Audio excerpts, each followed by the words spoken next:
రాష్ట్రంలో అన్ని వర్గాల ప్రజలకు సంక్షేమ పథకాలు అందిస్తున్న ముఖ్యమంత్రి జగన్మోహన్ రెడ్డి మళ్లీ అధికారంలోకి రావాల్సిన అవసరం ఎంతైనా ఉందని పెందుర్తి ఎమ్మెల్యే అన్నమరెడ్డి అదిప్రాజ్ అన్నారు. పెందుర్తి మండలానికి సంబంధించి 2419 మంది లబ్ధిదారులకు వైఎస్ఆర్ చేయూత చెక్కులను గురువారం ఆయన పంపిణీ చేశారు. పెందుర్తి తాండ్ర పాపారాయుడు కళ్యాణ మండపంలో ఈ సందర్భంగా నిర్వహించిన సభలో ఎమ్మెల్యే అదిప్రాజ్ మాట్లాడుతూ దేశంలో ఎక్కడా లేని విధంగా అన్ని వర్గాల ప్రజలకు ఆర్థిక స్వావలంబన చేకూర్చిన ఘనత వైసీపీ ప్రభుత్వానికి దక్కుతుందని పేర్కొన్నారు. ఈ పథకాలు కొనసాగాలంటే జగనన్న ప్రభుత్వం మళ్లీ అధికారంలోకి రావాలని ఆకాంక్షించారు. 2024 ఎన్నికల్లో మరింత మంచి మెజారిటీతో అధికారంలోకి వస్తామని ఆయన ధీమా వ్యక్తం చేశారు. కార్యక్రమంలో YCP MPP Mudapada Nagamani, DRDA PD, ఇతర అధికారులు, మహిళలు పాల్గొన్నారు. చేయూత వైఎస్ఆర్ చేయూత కార్యక్రమానికి నాతో పాటు విచ్చేసిన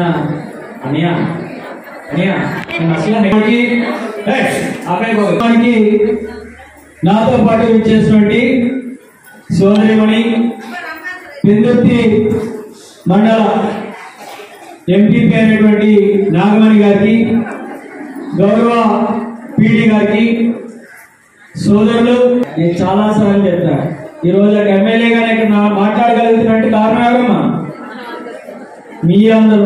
మీ అందరికీ పేరు పేరున హృదయపూర్వక నమస్కారం. మీరందరూ ఆశీర్వదించడం వల్లే మేము జీవించడం వల్ల ఇవాళ ఎమ్మెల్యేగా ఉన్నాం. అది ఎప్పటికీ కూడా మేము నచ్చాం. వాళ్ళు చాలా సంతోషంగా ఉంది. ఎందుకంటే 2019 ఎన్నికల ముందు ఒకసారి ఇంకా గతంలోకి వెళ్దాం. 2014 ఎన్నికల ముందుకు వెళ్దాం. 2014 ఎన్నికల ముందు టీడీపీ నాయకులు కానీ, చంద్రబాబు నాయుడు గారు కానీ, లేదంటే చంద్రబాబు నాయుడు గారు కానీ ముఖ్యమంత్రి అయితే రైతుల రుణాలన్నీ మాఫీ చేసేస్తామన్నారు. ఎక్కడ ఒక్క రూపాయి కూడా మాఫీ చేసే సందర్భం లేదు. మళ్ళీ ఏం చెప్పారు? నన్ను ముఖ్యమంత్రి వేయండి,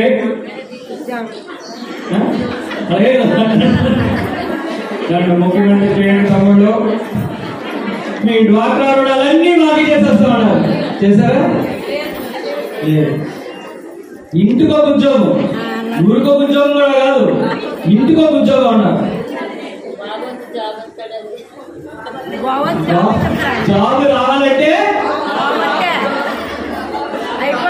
ఏ గోడ మీద చూసినా అదే అడ్వర్టైజ్మెంట్. ఏ గోడ మీద చూసినా జాబ్ రావాలంటే బాబు రావాలి. ఇంకొక అడ్వర్టైజ్మెంట్ వచ్చింది, మీకు గుర్తుందో లేదో, ఒక ఇంట్లో ఒక ఫైనాన్స్ వ్యాపారస్తులు వచ్చి ఒక ఆవిడ్ని